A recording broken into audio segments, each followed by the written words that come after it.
आप सब जानते हैं कि प्रधानमंत्री श्री नरेंद्र मोदी जी किसानों को, अन्नदाताओं को हमेशा एक प्राथमिकता देते हैं। अपने नए कार्यकाल में जो सबसे पहला डिसीजन लिया, वो डिसीजन भी किसानों के हित में लिया गया था।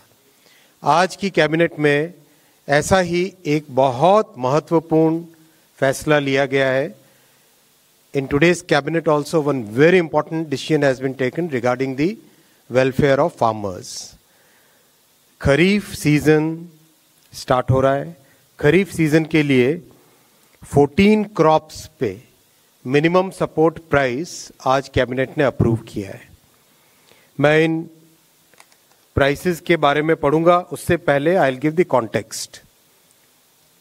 In the 2018 union budget, the Government of India had given a very clear policy decision, had taken a very clear policy decision that MSP कम से कम 1.5 गुना होनी ही चाहिए कॉस्ट की। It has to be at least 1.5 times the cost of production. तो आज के जो फैसले आप देखेंगे, इन सब फैसलों में इस प्रिंसिपल को ध्यान रखा गया है। Every crop that I am going to read out will have at least 50% more MSP compared to the cost. और कॉस्ट को निकालने का भी बहुत ही साइंटिफिक तरीका है। इसका एक मैकेनिज्म है। CACP के द्वारा देश भर में कई तहसीलों में, कई जिलों में, कई विलेजेस में जाके स्टडी किया जाता है। कॉस्ट ऑफ प्रोडक्शन सारे के सारे फैक्टर्स को लेके स्टडी किया जाता है। तो इसके आधार पर आज जो MSP डिक्लेयर हुई है वो है धान। सबसे पहले धान का नया MSP, पैडी का नया MSP खरीफ के लिए 2300 रुपीज़ डिक्लेयर किया गया है, which is 117 rupees increment over the previous MSP। आप इसको 2300 को अगर आप कॉन्टेक्स्ट में देखना चाहोगे, दैट इज अगर 2013-14 का जो प्राइस था, दैट प्राइस वाज 1310 रुपीज़, 1310। यानी कहाँ 1310 था और कहाँ आज 2300 है। किस तरह से किसान भाइयों के लिए, किसान परिवारों के लिए प्रधानमंत्री श्री नरेंद्र मोदी जी और सरकार का हमेशा एक स्पेशल फोकस रहता है, ये इसको दर्शाता है। इसी तरह से कॉटन, जो कि बहुत इंपॉर्टेंट क्रॉप है, इसका MSP 7121 और एक दूसरी वैरायटी है उसमें 7521 रुपीज़ डिक्लेयर किया है, जो कि 501 रुपये ज़्यादा है, 501 रुपीज़ ज़्यादा है compare to the previous MSP। Again to give the context, 2013-14 में MSP वॉज ओनली 3700 रुपीज़। जो मिलेट्स हैं, आप सब जानते हैं कि मोदी जी ने मिलेट्स के प्रोडक्शन, मिलेट्स की प्रोसेसिंग और दुनिया भर में मिलेट्स के जो पॉजिटिव बेनिफिट्स है, उसको एक अलग ही तरीके से प्रोत्साहन दिया है, अलग ही तरीके से एनकरेज किया है। इस एनकरेजमेंट का एक बहुत अच्छा उदाहरण है आज का कैबिनेट का फैसला भी।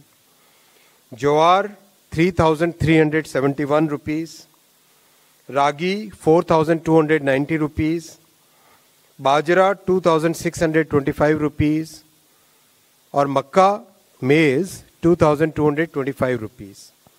ये सब के सब अगर आप कंपेयर करो 2013-14, तो उस टाइम में for example jowar was only 1500 rupees, it is today 3371 rupees. करीब करीब हर एक में अच्छा इंक्रीमेंट है, बहुत बड़ा इंक्रीज है। वैसे ही दलहन, दालों के प्रोत्साहन के लिए भी, जैसा आप जानते हैं कि हमारी सरकार की प्राथमिकता है कि दाल में और ऑयल में, एडिबल ऑयल में, इन दोनों में आत्मनिर्भर बनने के लिए पूरे प्रयास करने हैं और उसके लिए कई तरह के नए नए इनिशिएटिव्स लिए गए हैं। उसमें MSP एक बहुत इम्पॉर्टेंट रोल प्ले करता है। मूंग की MSP डिसाइड हुई है 8682, 8682 रुपीज़। तूर की एमएसपी है 7550, ये पिछले एमएसपी से 550 रुपये ज़्यादा है। उड़द की हुई है 7400 रुपीज़, जो कि पिछले एमएसपी से 450 रुपये ज़्यादा है। आप देखेंगे करीब करीब हर एक फसल में एमएसपी पहले के कंपैरिजन में सिग्निफिकेंटली ज़्यादा है।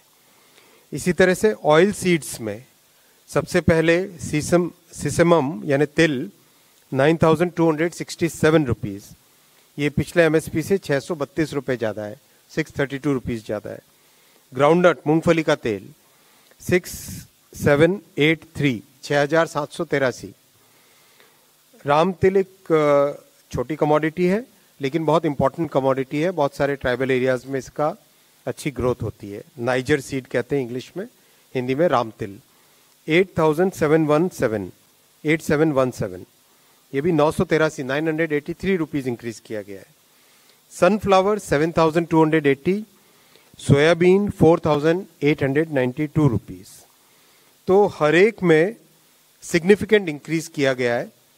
और आप जानते हैं कि नेफेड की एक बहुत अच्छी ऐप बनी है जिसमें कोई भी दलहन यानी दाल या तिलहन यानी ऑयल सीड और मक्का यानी मेज़, इसकी खरीदी सुनिश्चित करने के लिए नेफेड की बहुत अच्छी ऐप है